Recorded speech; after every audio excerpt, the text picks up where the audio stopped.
Leo nimepata pigo kubwa sana ndugu zangu.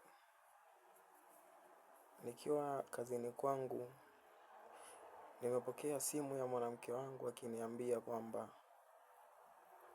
licha ya kuwa wazazi wangu wamekubali nije kwako nyumbani hapo tukae, mimi mawazo yangu nimeshabadili, sihitaji tena kuolewa na wewe. Yaani maanake hakunitamkia hitaji, lakini aliniambia kwamba hawezi kuja kwa sababu sijamtolea mahari wala sijamuoa kwa harusi.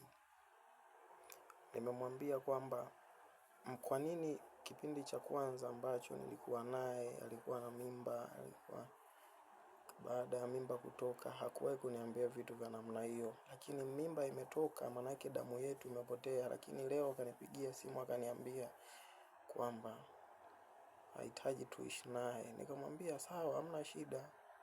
Sababu ameamua wakati wazee wake walikuwa wameridhia mimi na yeye kuwa naye, akanipa muda kwamba mke wako utamchukua na pia nakupa muda fulani ili uweze kufanya nini,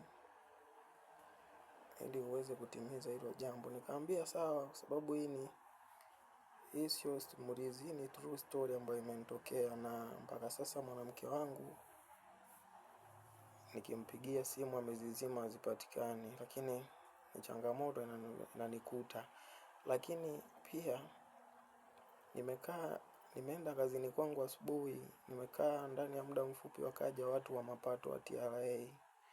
Wakaniambia kijana, leseni iko wapi? Nikamwambia mimi sina leseni, kazi yangu yenyewe ni ndogo, lakini kipato changu maanake ni cha kawaida. Lakini walivyoniambia kwamba leseni sina, nikiwa najieleza wakanifungia, wakafunga na kifaa chao kwenye mlango wangu kwenye kufuri. Then mimi nikatolewa nje, wakaniambia subiri. Nikamwambia sasa kama mnanifungia wakati pesa ndo unapatia hapa, naanza vipi kulipa hela ambayo mnahitaji? Lakini hawakunielewa. Mdogo njiani nikawa natembea, nikawa natafakari, huku moyo una maumivu makali sana nikifikiria changamoto ninazozipitia. Kiukweli iliniuma sana. Na mwisho wa siku nilipofika nyumbani nikawa nimeingia ndani. Mpaka muda huu nipo ndani na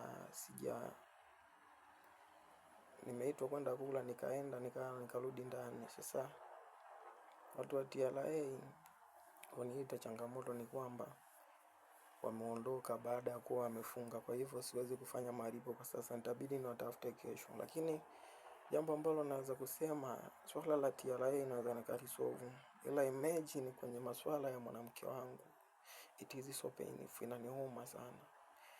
Mwanamke wangu ameondoka, aliniaminisha ananipenda katika changamoto zote, lakini leo ameniacha.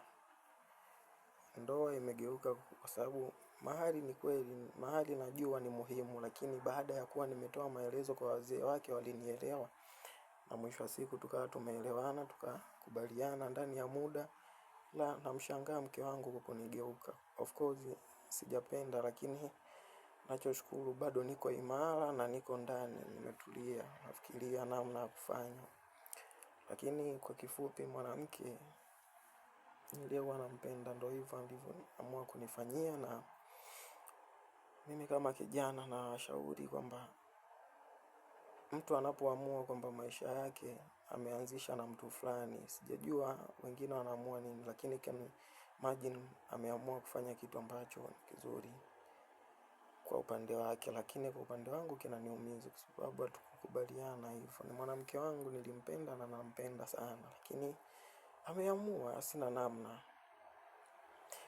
Naombeni jamani ushauri wenu katika comment na mniambie, maana nimekuwa mtu ninayepitia changamoto. Usiache kufuatilia channel yangu ya DJ San TZ, mahali na ndoa, ambayo nimefungua hivi karibuni. Ina mikasa mingi ambayo vijana wengi tunapitia. Naombeni sana msichoke kuifuatilia channel hii, kwa sababu changamoto hizi zinatukumba vijana wengi sana.